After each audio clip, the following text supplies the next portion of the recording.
Hey everybody, it's me, Matthew, and today I've got another review, and this time it's the NECA Godzilla 1964 figure. So, the overall sculpt and paint quality is pretty good, actually. And I say actually because the promotional pictures were a bit iffy, I guess you could say. The head, for example, looks so good on this thing. This really does capture 64. And I do see a 64 Godzilla, or maybe in the 65, and depending on the camera angles. When we open his mouth, you can see more of that rich, nice, beautiful detail, and just goes all out with it. Also, nice gum paint as well. I find that weird though. The top of the jaw, gum, the roof of the mouth. There you go. I don't know why I was struggling with that. The rest of the body has this nice dry brush to it with some mild gloss to it. The claws are beautifully painted. Hold on, let me just zoom in there. Yeah, you can really see just how well detailed this thing is. This is really high quality right here. Looking at the legs, going down. Feet are pretty much the same. Copyright information on the bottom. And the spines here, this is where my first complaint for the figure comes in.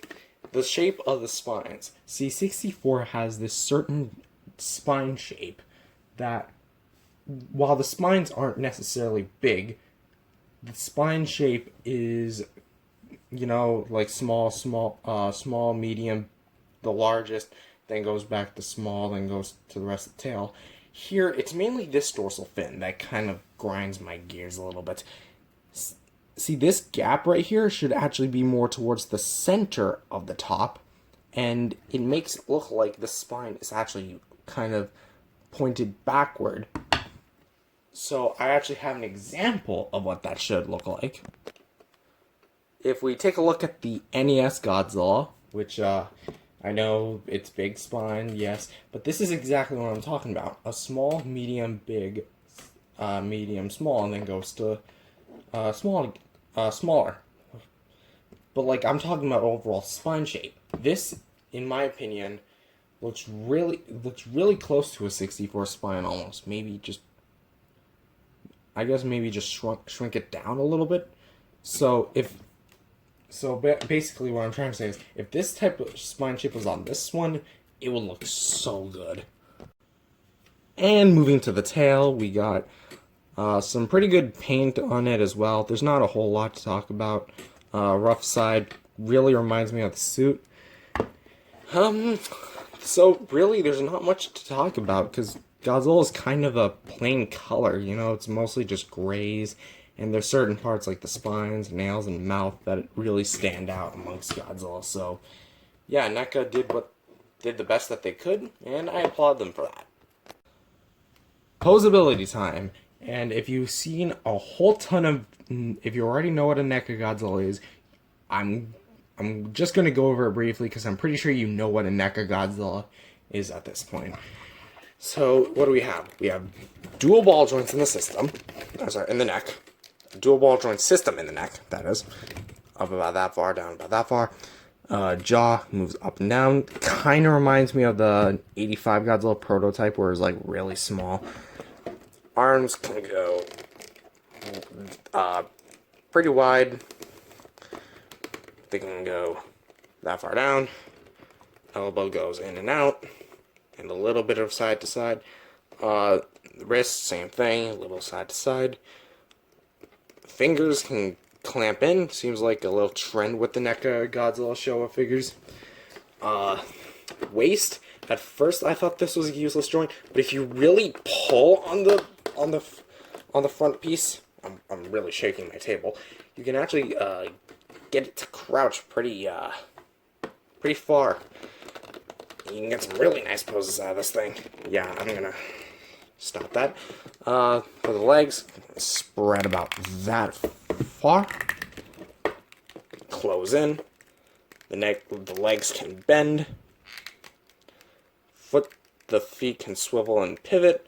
And the tail is made of 1, 2, 3, 4, 5, 6 segments, and all of them are ball joints. Keep in mind, this segment right here is where you plug in the tail.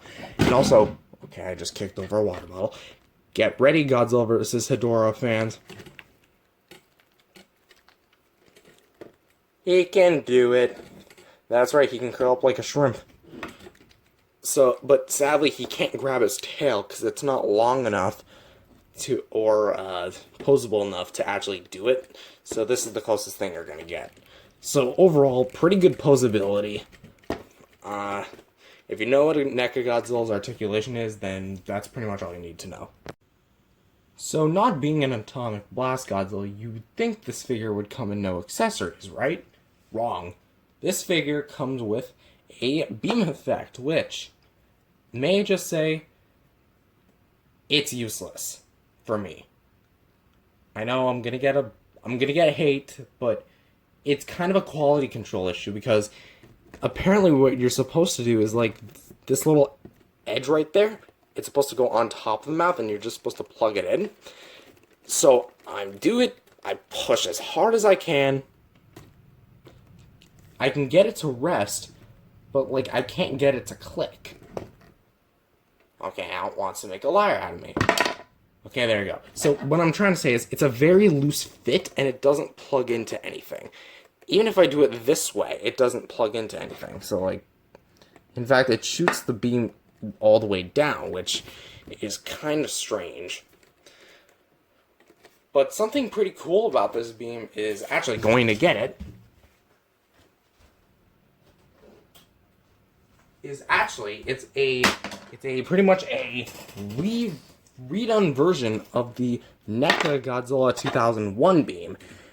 And this is pretty interesting because this right here is the original version. I don't plan on getting the reissue, by the way. But just look, because they're the same exact one. And I actually kind of have a little bit of a behind-the-scenes action of what might have been going on.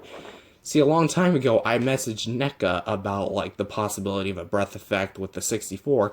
They said they were not planning one, but I believe what actually happened was maybe after the time I messaged them, they went ahead and said, you know what, why not you reuse this one? So they went ahead and remade this little peg part, put it in, thought it was good, and so they sold it like that. And so they pretty much did the same thing to GMK, which, yes, I've seen the changes. They have a new hand hinge joint, and a new change to the beam effect. So, pretty good stuff there. And so what's the final verdict? This figure is pretty good. This actually might be my favorite NECA Godzilla Showa figure of all time. Yes, it is. It might be better than the 54, but, you know, I'm gonna probably leave that to you guys. Which one is better, 54 or 62? Sorry, 64. Not 62. 62 is probably my least favorite figure out of the Showa Godzilla so far. But anyways, I really don't have anything else to say. But anyways, like, comment, and subscribe. See you guys later, and bye-bye.